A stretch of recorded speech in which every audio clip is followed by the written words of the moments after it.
कहीं ना कहीं कुछ कारण तो होगा।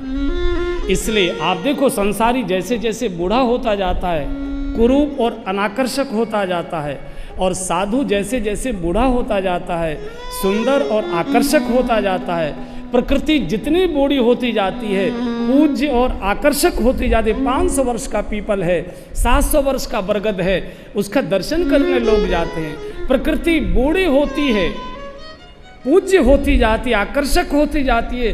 पुरुष स्त्री बूढ़े होते हैं, अनाकर्षक और कुरूप होते जाते हैं। और अंतर कितना है?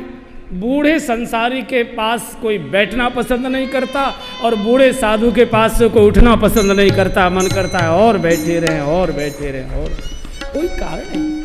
जहाँ आत्मा भरी है, भरी आत्मा के पास सब कोई बैठना पसंद करेगा। तो आत्मा हमारी भगवान से, भजन से, सद्गुणों से, शुभ से, भगवान की चर्चा से भरे। इसी के लिए, इसलिए शिव बोले, एक बार फिर वो चौपाई गा लीजिए। अति हरि कृपा जाहि पर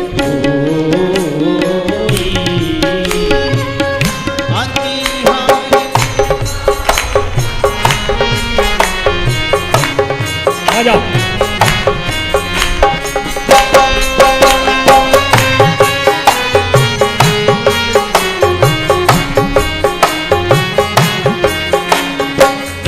अति हरि कृपा जाहि पर होई, अति हरि कृपा जाहि पर होई। पाँव देई एहि मार्ग सोई,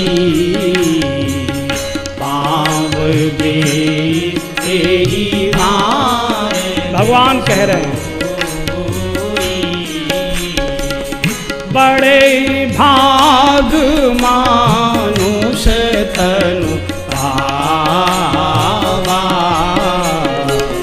बड़े भाग मानुष तनु पावा। सुर दुर्लभ सब ग्रंथन गावा, सुर दुर्लभ सब ग्रंथन गावा। साधन धाम मोक्ष कर द्वारा, साधन धाम मोक्ष कर द्वारा। पाइन जेहि परलोक समारा, पाइन जेहि परलोक समारा। हाजी पाइन जेहि परलोक समारा, पाइन जेहि परलोक समारा। अयोध्या के नागरिकों की सभा में भगवान का ये बड़ा मार्मिक भाषण है। भगवान बोले हैं स्वयं, बड़े भाग्य मानुष तनु पावा। इसको व्यर्थ में मत जाने दीजिए, इसको सार्थक बनाइए और ये बात समझ लीजिए, ये मनुष्य का जो हमारा जन्म है, ये आपका अंतिम जन्म है। इसके बाद मनुष्य जन्म नहीं होगा, ये मनुष्य का जन्म अंतिम जन्म है। अब आप कहेंगे कैसे अंतिम जन्म है? 84 लाख योनियों को भोगते भोगते, रोते रोते, तड़पते तड़पते, कीड़े बने, पतंगे बने, वृक्ष बने, पर्वत बने, नाग बने, बिच्छू बने, जानवर बने, कितने प्रकार की 84 लाख योनियों को भोगते भोगते, तड़पते तड़पते परमात्मा हमारा बाप है। नालायक से नालायक बेटे पर भी माता पिता कृपा किया करते हैं। भले ही माता पिता को वो सीधी आंख न देखते हों, न प्रणाम करते हों, लेकिन तो भी माता पिता उनकी चिंता करते हैं, सारी संपत्ति उनके नाम करके जाते हैं। बेटे नालायक हो सकते हैं, माता पिता करुणा से हृदय से भरे होते हैं। तो परमात्मा चूँकि हमारा माई बाप दोनों हैं, माँ तो पिता तुम मेरे, उनका हृदय करुणा से भरता है। बहुत तड़पा है, बहुत रोया है, बहुत बिलखा है, कितने जन्मों में इधर से उधर भटका है, पाषाण बना, लाखों वर्ष धूप ताप में खड़ा रहा, हथौड़े से छेनियों से तोड़ा काटा गया, पशु बना, वृक्ष बना, आरे से चीरा गया, अग्नि में जलाया गया, विष्ठा का कीड़ा बना, नाले का कीड़ा बना, पक्षी बना, बहेलिया ने नोचा, पंख तोड़े, जिंदा जलाया, कितने प्रकार के कष्ट भोगे हैं। बाप का हृदय करुणा से भर गया। कबहू के कर करुणा नर देही, देत ईश बिन हेतु स्नेही। बिना किसी कारण के, करुणा के कारण वो कहते चल एक बार फिर तुझे मानव शरीर दे रहा हूँ, धर्माचरण करना, सत्याचरण करना, माता पिता की सेवा करना, श्रेष्ठ पुरुषों का संग करना, शुभ कर्म करते करते जितना बन सके मेरे नाम का सुमिरण करना, ताकि तू मेरे पास तक आ सके। भगवान इस मनुष्य जन्म को देते हैं, और अगर ये सार्थक जिया तो मुक्ति हो गई, मोक्ष हो गया, भगवान अपने पास रखेंगे। जब वो लीला करने आते हैं तब आपको साथ लेकर आएंगे, उनके पार्षद हो गए, फिर जन्म का दुख भोगने से आप बच गए। और अगर व्यर्थ में जिया, सार्थक नहीं जिया, तो फिर 84 लाख योनि में आ जाइए और फिर अरबों खरबों वर्ष तक चक्कर काटते रहिए। इसलिए मैं इस गिरिराज जी की गोद में बैठकर कर रहा हूँ। ये अंतिम जन्म है मेरा और आपका, इसके बाद मनुष्य जन्म नहीं मिलेगा। सार्थक जिया तो परमात्मा की गोद मिलेगी, व्यर्थ में जिया तो कीड़े और मकोड़ों की जिंदगी मिलेगी। निर्णय आज ही करना है, निर्णय यहीं बैठकर करना है। इसलिए जो गया सो जाने दीजिए, जो गया जैसा था वैसा जाने दो, पर्दा डाल दो। कभी भूत के किए गए कर्म याद मत करो, भविष्य की संभावना याद करो कि भविष्य में हम कैसे थे, हम क्या करते थे, ये याद मत करो। हम कैसे होने चाहिए, अब हम कैसे हो सकते हैं, इसका चिंतन करिए। पीछे मत देखो, आगे को बढ़िए। अपने पाप याद मत करो, परमात्मा की कृपा का सुमिरन करो। अति कोमल रघुवीर सुभाऊ,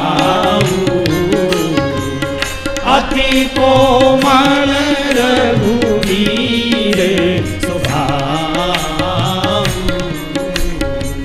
यद्यपि अखिल लोक करिराऊ, यद्यपि अखिल लोक करिराऊ, आजी यद्यपि अखिल लोक करिराऊ, यद्यपि अखिल लोक करिराऊ। इसलिए डरिए मत। कई बार प्रवचन सुनकर डर जाते हैं लोग, अरे हम तो कूड़े हैं, हम तो कीड़े हैं, हम तो गए बीते हैं, हम तो ऐसा नहीं। भूत में मत जाओ, भविष्य की संभावनाओं को देखो। हम क्या करते रहे ये मत देखो, अब हमको क्या करना चाहिए इसका चिंतन करो। इसलिए स्वर्ग नरक अपवर्ग नसैनी है मनुष्य का शरीर। सीढ़ी एक ही होती है, उसी सीढ़ी से मनुष्य छत पर चढ़ता है और उसी सीढ़ी से छत से नीचे उतरता है। सीढ़ी एक ही होती है, ऊपर चढ़ने की अलग नहीं होती, नीचे उतरने की अलग नहीं होती। एक ही सीढ़ी से ऊपर चढ़ता है, एक ही सीढ़ी से नीचे उतरता है, केवल दिशा का अंतर है। दिशा अगर ऊपर की ओर है तो आप ऊपर चढ़ते चले जाएंगे, दिशा अगर नीचे की ओर हो गई तो गड्ढे की ओर होते चले जाएंगे। इसलिए दिशा ठीक होगी तो दशा भी ठीक होगी, और संयोग से दिशा भी यहाँ आई हुई है, आपकी दिशा को भी ये रिकॉर्ड कर रहे हैं। इसलिए दिशा ठीक कर लीजिए, जीवन की दशा अपने आप ठीक हो जाएगी। दुर्दशा नहीं होनी चाहिए, दशा ठीक होनी चाहिए। और अब श्री राम कथा में सीधे प्रवेश करते हैं, चूँकि कल राम जन्म का उत्सव भी हमको मनाना है। सीधे सीधे कथा एकदम, मैंने कहा कोई चुटकुला नहीं होगा, कोई इधर उधर की बात नहीं होगी। चुटकुले के लिए दिल्ली और कलकत्ता, बम्बई, सूरत सब जगह पढ़े हैं, वहाँ जाएंगे, वहाँ सुनिए। यहाँ तो एकदम शुद्ध मोती चूर भगवान की मधुर जैसी कथा लिखी है बिल्कुल वैसी की वैसी ही गाई जाएगी, उसमें कोई नमक मिर्च नहीं होगा। भगवान शिव और पार्वती जी का विवाह हो चुका है। बहुत आनंद से कैलाश में शिव का निवास है। आज बहुत प्रसन्न मन से शंकर जी भवन के बाहर आए हैं। अपने कर कमलों से बाघंबर बिछाया है। बटवृक्ष की शीतल छाया में बहुत प्रसन्न मन से भगवान शिव विराजमान हैं। बड़ी मधुर चौपाइयाँ पहले गा लीजिए। नीजा पर दासी नागरी पुछारा, निज कर दास नागरी पुछारा, बैठे सहज ही शंभु कृपारा, बैठे सहज ही शंभु कृपारा, कुंद इंदुदर गौर शरीरा, कुंद इंदुदर गौर शरीरा, भुज कलंब परिघन मुनि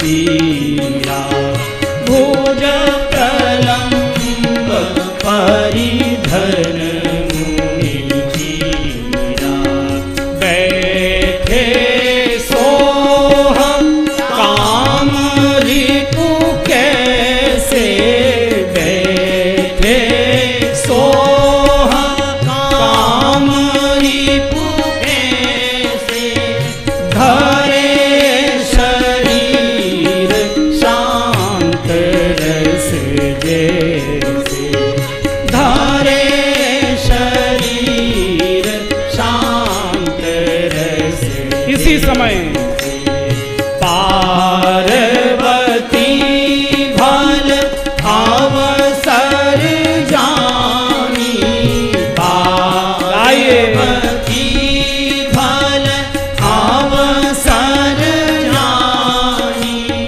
गई शंभु मातु भवानी, गई शंभु मातु भवानी, जानी प्रिया आदरु आति कीन्हा, जानी प्रिया आदरु आति कीन्हा, वाम भाग आसन हर दीना, वाम भाग आसन हर दीना, कुंद इंदुदर गौर शरीरा, कुंद इंदुदर गौर शरीरा। भगवान शिव की बड़ी मनोहारी झांकी का दर्शन। बटवृक्ष की शीतल छाया, निज कर कमल हाथों से बाघंबर बिछाया, और भगवान शिव बड़े बैठे सहजई शंभु कृपाला। क्यों? बोले धरे शरीर शांत रस जैसे, जैसे शांत रस ने शरीर धारण कर लिया हो भगवान शिव के रूप में। और ये सूत्र है बंधुओं, जो जितना ज़्यादा शांत होगा उतना ही ज़्यादा सहज होगा, और जितना ज़्यादा सहज होगा उतना ही ज़्यादा सुंदर भी होगा और कृपालु भी होगा। क्रोधी सुंदर भी नहीं होता और कृपालु भी नहीं होता। क्रोधी कोप कर सकता है, कृपा नहीं करता। हम सब असहज हो गए। असहज का अर्थ ये है कि जो हम हैं उसको तो प्रकट नहीं करते, और जो हम नहीं हैं उसको बनाकर दिखाने की कोशिश करते हैं। जिस दिन मनुष्य इस सत्य को स्वीकार कर ले कि जैसा मैं लोगों को दिखाई दे रहा हूँ वैसा मैं हूँ नहीं, और जैसा मैं हूँ उसे मेरी पत्नी भी नहीं देख पाती है, जान पाती है। जिस दिन इस सत्य को मनुष्य स्वीकार कर लेगा, आदि समस्याएं तो उसी दिन समाधान हो जाएगी। लेकिन हमारी पूरी जिंदगी छुपाने में और दिखाने में लगती है। गलत को छुपाते हैं और जो सही नहीं है उसको बनाकर दिखाते हैं। और भाई कितना ही छुपा लो, लाख पर्दे में उनसे छिपाए, लाख पर्दे में उनसे छिपाए, वो छिपाने से छिपता नहीं है, वो छिपाने से छिपता नहीं है, वो छिपाने से छिपता नहीं है, वो छिपाने से छिपता नहीं है।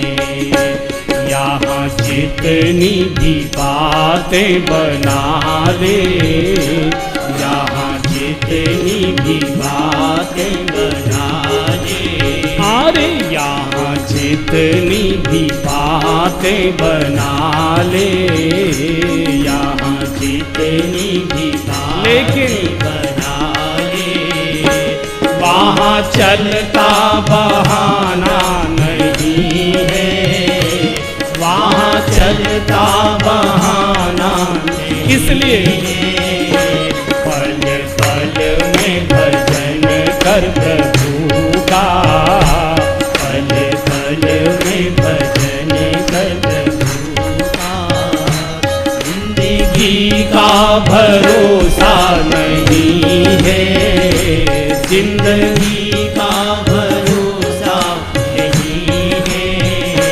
बाबरे अपनी बिगड़ी बना ले, बाबरे अपनी बिगड़ी बना ले, फिर से दुनिया में आना नहीं है, फिर से दुनिया में आना नहीं है।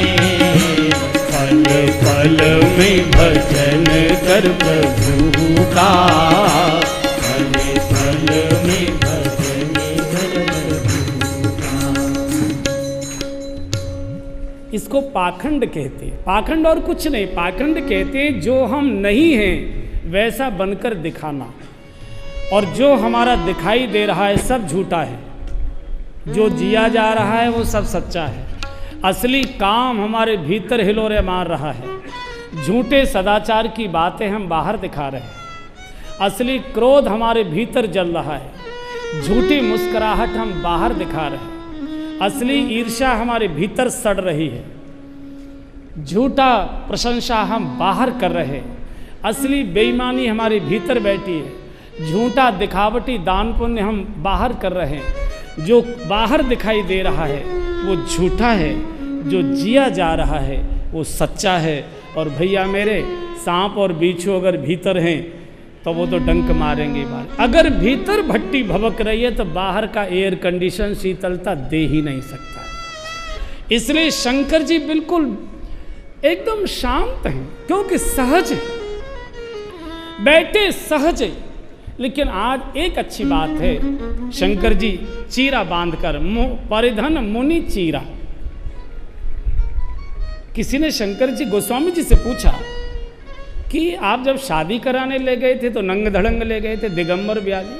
अरे दूल्हा तो सज कर जाता है, पहले जब कितने दिन पहले उसकी सजावट होती है, वहाँ तो आप नग्न ले गए। और बिल्कुल एकांत है, पति पत्नी दो हैं, किसी प्रकार की मर्यादा का उल्लंघन नहीं है, कैसे भी बैठा उठा जा सकता है। यहाँ आप उन्हें मर्यादा में दिखा रहे हैं। तो गोस्वामी जी ने बहुत अच्छी बात कही, बोले देखो भैया, मर्यादा का पालन हमेशा एकांत में ही करना चाहिए। समाज भय से तो कोई भी मर्यादित हो सकता है, बाहर के डंडे से तो पशु अनुशासित रहता है, मनुष्य तो विवेक अनुशासन, आत्मा का अनुशासन, समझ के साथ। और गोस्वामी जी कहते हैं कि जिसने एकांत में मर्यादा का पालन कर लिया, उसको एकांत में मिलने के लिए मर्यादा पुरुषोत्तम स्वयं आया करते हैं, फिर इधर उधर से जाने की आवश्यकता नहीं पड़ती। आज बड़े बड़े लोगों का एकांत पतित हो रहा है।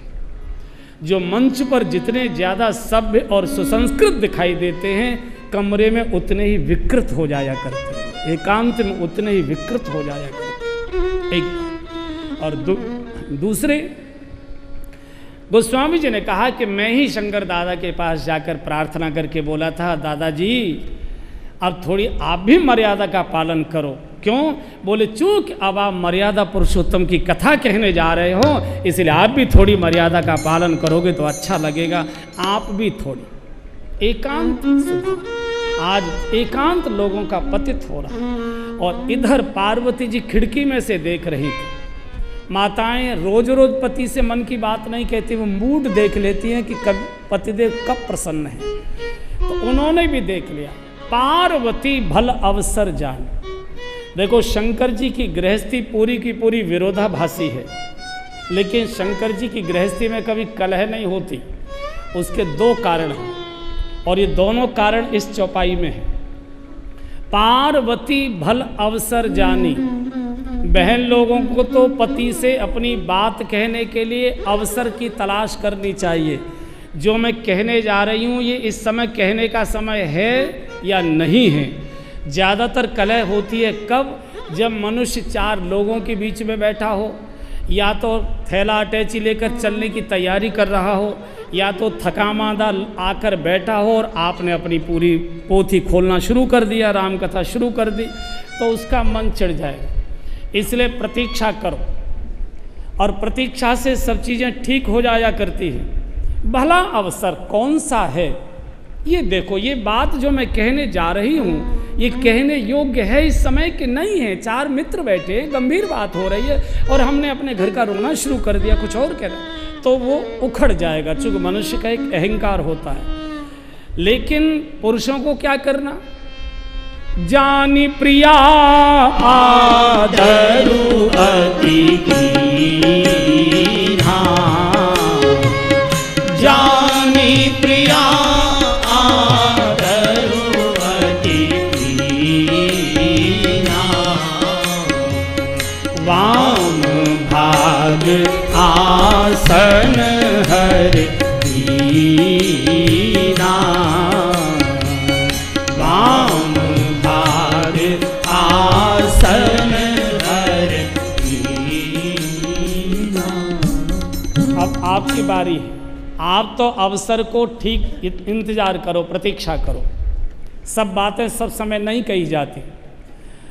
और आप कृपया, शंकर जी ने क्या किया, जैसे ही पार्वती जी आई हाथ पकड़कर बिल्कुल बगल में बिठा लिया। वाम भाग आसन हर दीना। और उससे पहले क्या किया? बोले जान प्रिया आदर अति कीना। बहन लोगों की एक शिकायत है, और ये जायज़ शिकायत है। इस घर में दुनिया की बात पूछी जाती है, दुनिया की इज्जत है, इस घर में सबको आदर है, हमें बस पूछो ही मत। आप सबको सम्मान देते हो, पत्नी को सम्मान नहीं देते। जिसको सर्वाधिक सम्मान देना चाहिए फटकारते हो। बोलो मत, बीच मत बोला करो, बेकारी बात मत करो, तुम्हारा क्या मतलब है, तुम क्यों बैठी हो, तुम्हारे सुनने की नहीं है, यहाँ से जाओ। अरे भाई उसके सुनने की नहीं है तो किसके सुनने की है, ये बताओ। अगर आप एकांत में पत्नी को छोड़कर कोई बात कर रहे हैं तो निश्चित रूप से आप गलत ओर जा रहे हैं, आप गलत दिशा में जा रहे हैं। चाहे कुसंग में जा रहे हो, चाहे जुआ में जा रहे हो, चाहे शेर में जा रहे हो, चाहे ठगी में जा रहे हो, ठगने जा रहे हो, आप या अपने को ठगाने जा रहे हो, कुछ भी कर रहे हो।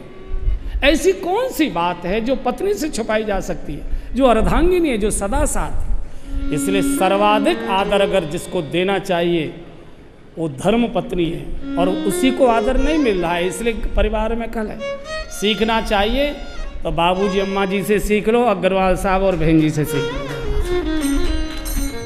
दोनों से सीख लो। सीख लो। जान प्रिया आदर अति कीना। शंकर जी ने कहा देवी बोलो बोलो, कुछ कहना है क्या? बोले आज एक मन में आ रही है, कहूँ? बोले हाँ कहो। बोले एक बात पूछूं? बोले पूछो। एक नहीं 1000 पूछो, आज हम बहुत प्रसन्न हैं। बोले मान लो किसी का घर कल्प वृक्ष के नीचे हो और वो भी गरीबी का जीवन जिए तो लोग क्या कहें? शंकर जी ने कहा पहेलियों में समय बर्बाद मत करो, सीधे सीधे पूछो। तब पार्वती जी ने कहा प्रभु अब सही तो ये है, आप तो अंतर्यामी हो, आपसे क्या छुपाऊं, आप सब कुछ जानते हो। गत जन्म में मैं आपकी पत्नी थी, सती मेरा नाम था, और उस समय की पूरी घटना सुना दी कि मैंने कैसे कैसे राम कथा का निरादर किया, भगवान राम का निरादर किया, फिर आपकी आज्ञा का निरादर किया, और अंत में मैं पिता के यज्ञ में जाकर जलकर मर गई। और मेरा ये जन्म पार्वती के रूप में हिमाचल प्रदेश में हुआ, और आपके अर्धांगिनी बनने के लिए मैंने कितना कठोर तप किया, तब मैं आपके पास आई हूँ, यहाँ बैठी हूँ। भगवान, मेरा एक जन्म बीत गया, एक युग बीत गया, पर मेरा संशय नहीं जा रहा। मेरे अज्ञानांधकार को दूर करो, मेरे अज्ञान का हरण करो प्रभु। कैसे? बोले कही रघुनाथ कथा विधि नाना। क्या चाहती हो? बोले भगवान की मुझे मधुर मंगलमयी कथा सुनाइए। मेरी समझ में तब भी नहीं आया था कि राम ब्रह्म कैसे हो सकते। ब्रह्म तो व्यापक होता है, ब्रह्म तो विराट होता है, ब्रह्म तो उर्वासी होता है, तो उर्वासी को उदर में वास करने की क्या आवश्यकता पड़ी? विराट को सूक्ष्म बनने की क्या आवश्यकता पड़ी? अव्यक्त को व्यक्त क्यों होना पड़ा? अनंत कोट ब्रह्मांड के नायक को एक राजा का बेटा क्यों बनना पड़ा? और अगर वो ब्रह्म थे तो उनको मालूम नहीं था कि उनकी घरवाली को कौन चुरा कर ले गया है? वो सामान्य कामी पुरुष की तरह रुदन कर रहे थे। उनके अवतार की पूरी लीला को, उनके जन्मोत्सव के मांगलिक प्रसंग को, विवाहोत्सव के पावन प्रसंग को, राज तिलक के अवसर पर घटी हुई वनवास की दुर्घटना को, फिर दंडकारण्य की समस्त लीलाओं को, सीता जी के हरण से लेकर रावण के मरण तक की पूरी कथा को, और उसके बाद जो राज तिलक का पुनः उत्सव अयोध्या में मनाया गया, ये पूरी कथा मुझे विस्तार से सुनाइए। और भगवान एक प्रार्थना और है। क्या है? बोले इस बीच में जो कुछ पूछने से भूल गई हूँ वो ही सुना दीजिए। कथा जो सकल लोक हितकारी, सोई पूछन चाह शैल कुमारी। पूरी कथा पूछ। शंकर जी तो गदगद हो। हर ही राम चरित सब आए, हर ही राम चरित सब आए। प्रेम पुलकी लोचन जल छाए, प्रेम पुलकी लोचन जल छाए। श्री रघुनाथ रूप उर आवा, श्री रघुनाथ रूप उर आवा। परमानंद अमित सुख पावा, परमानंद अमित सुख पावा। शंकर जैसे आंख बंद किए बैठे थे, ऐसे गले में हाथ डाले, बहुत प्यार की मुद्रा में। पार्वती ने जब प्रश्नावली खोली है, ये सुनाइए, ये सुनाइए, ये सुनाइए, ये सुनाइए, शंकर जी तो भाव समाधि में चले गए। हर ही राम चरित सब आए। शंकर जी के हृदय पटल भगवान की लीलाएं अवतरित होने लगी। नेत्रों से आंसुओं की धारा है, रोए खड़े हो गए, शरीर पुलकित हो गया, देह भान शून्य हो गया। मैं कैलाश में बैठा हूँ कि अयोध्या में हूँ, मैं कैलाश में बैठा हूँ कि चित्रकूट में हूँ, या दंडकारण्य में हूँ, या लंका के रणांगण में हूँ, या राज तिलक के उत्सव में हूँ। पूरा का पूरा देह भान जैसे ही शून्य हो गया हो, और शंकर जी भाव से भगवान की लीलाओं में प्रवेश कर 2 घड़ी मगन ध्यान रस दंड, और इसी को समाधि कहा है। देखो समाधि, समाधि जो शब्द चलता है, 1-2 मिनट इसका दर्शन करो। ये समाधि क्या चीज है? एक होती है योग की समाधि, एक होती है भजन की समाधि। समाधि तो एक ही होती है, क्रियाएं उसकी दोनों अलग अलग है। समाधि हमारे हिंदी साहित्य में जितने भी मूल्यवान शब्द हैं, जितने भी, सब सम से बने हैं। समाधि, समधि, संबंधी, संबोधि, संभोग, सम्यक, समता, समानता, समाचार, समशीतल, जितने भी आपको मूल्यवान शब्द मिलेंगे सब सम से मिले बने हैं। जितने भी समाधि, समाधि धी माने बुद्धि। बुद्धि जब बिल्कुल सम हो जाए, न डिप्रेशन है, न उसमें तेजस्विता है, न उसमें तो बिल्कुल सम एकदम। आपने देखा होगा जब सरोवर का जल बिल्कुल स्थिर सम होता है, शांत होता है, तो पूरा चेहरा उसमें दिखाई देता है।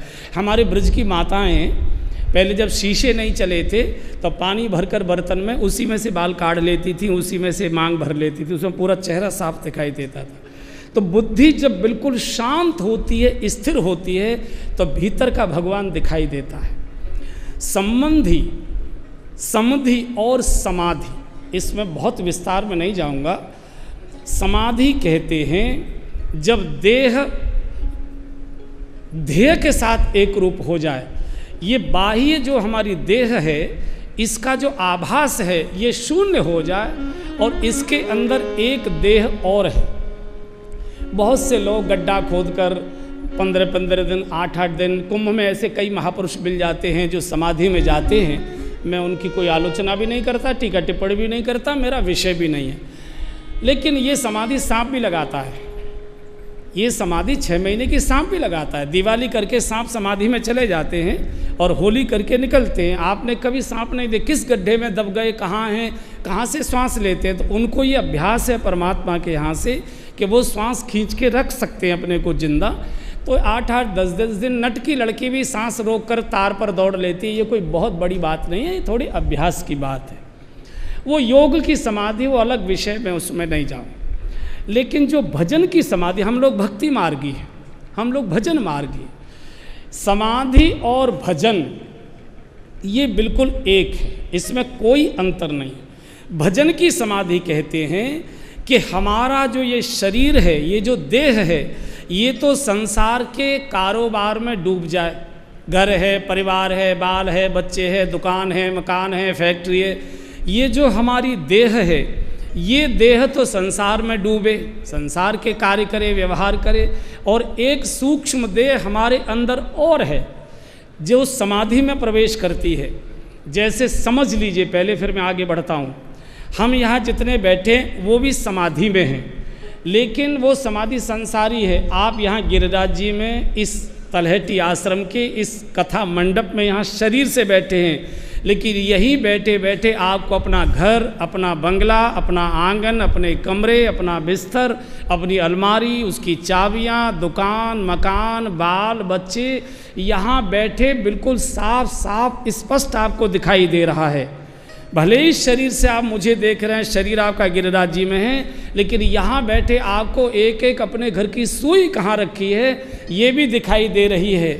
यही समाधि है। बस अंतर इतना है कि हम भगवान की कथा में बैठे हैं और हमको घर परिवार दिखाई दे रहा है। अगर इसमें परिवर्तन हो जाए कि हम घर परिवार में बैठे हों और भगवान की लीलाएं दिखाई देने लग जाएं, इस परिवर्तन का नाम समाधि है। देह, घर, परिवार, दुकान, मकान में डूबे और भीतर का जो सूक्ष्म शरीर है वो भगवान